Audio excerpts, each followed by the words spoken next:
Thank you very much for clicking on the video, and I'm going to take you through a little commentary of how I did this 3-hour sketch of Tyler the Creator. So starting off with a sphere, just made a general head shape, and we're going in finding the major bony landmarks. So looking for that temporal bone, as well as the zygomatic arch and the cheekbone there. Generally roughing in some of the eye sockets and just where the mouth might be. So getting a block in for the hat. This is just a placeholder for now. Probably end up doing a more refined hat a little bit later down.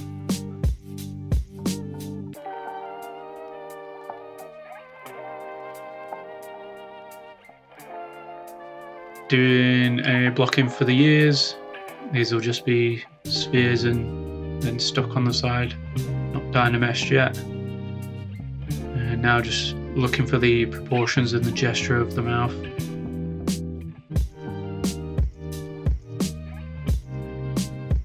Constantly making sure that the anatomy matches what I believe the skull to be like underneath.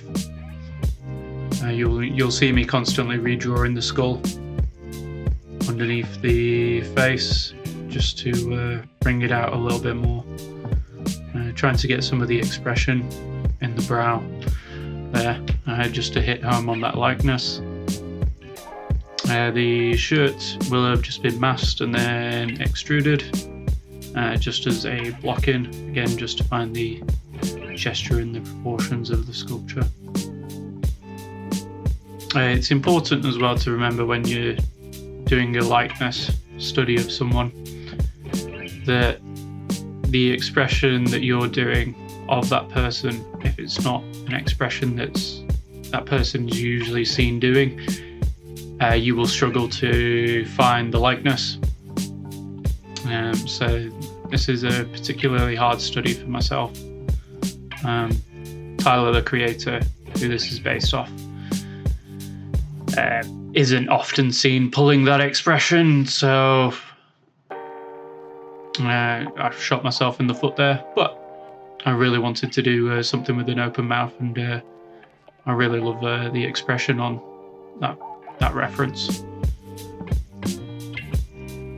So this is where I'm doing the teeth, so just from a square, just bent it, made the gums, then mask and extrude some of those shapes just to get a general feel. I believe the tongue was just masked and extracted in the mouth, then blown up. As you can see, the sculpture looked horrendous at this point in time, but you just gotta trust the process. Constantly be checking it compared to your reference. Looking at the proportions and gesture, that's the most important thing in the early stages.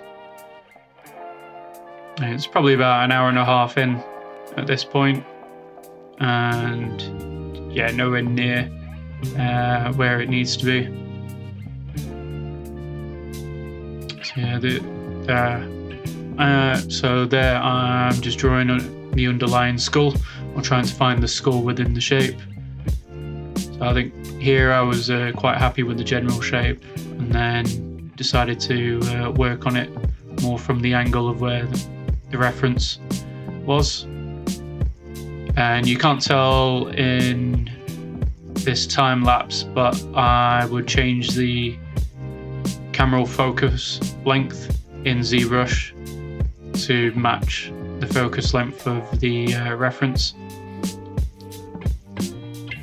So just always remember that when you're doing any kind of likeness or a general portrait, that your focal length should match that of your reference, otherwise it'll just look weird in general.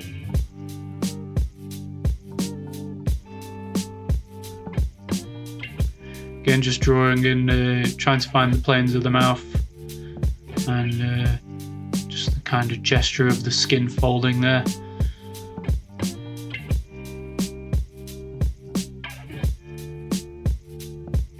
It's kind of crazy watching myself sculpt and seeing how much I actually move around on the canvas. I know that this is sped up a bit, but it's a little bit crazy. So now just creating a proper version of the cap. Just masked, extracted, Z-remeshed, and with dynamic subdiv for the thickness. I believe I will have just created a plane or extruded out for the cap, and then used a clipping mask to create the hole. For the teeth,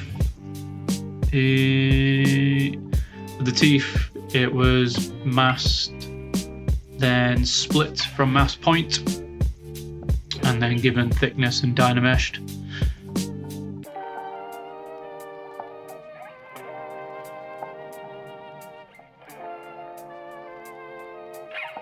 Just more refining of the skull, getting the neck muscles in.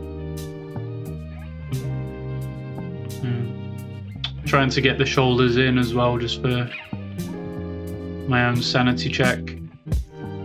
I don't think I was happy with the eyes there.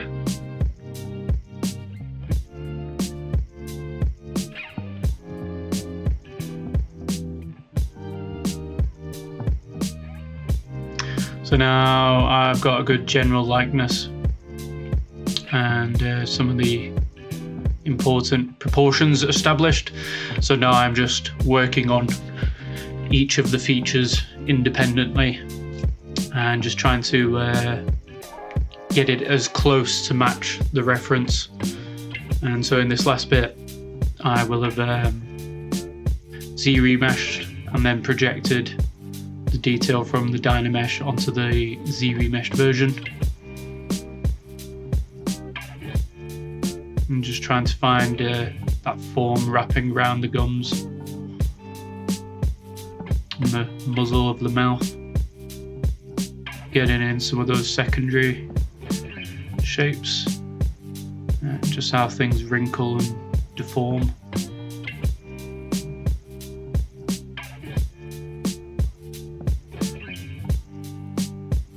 Yeah, again making sure as a sanity check, just making that eyelid a consistent size going all the way around, even though the lower eyelids are a little bit thinner than the upper eyelids.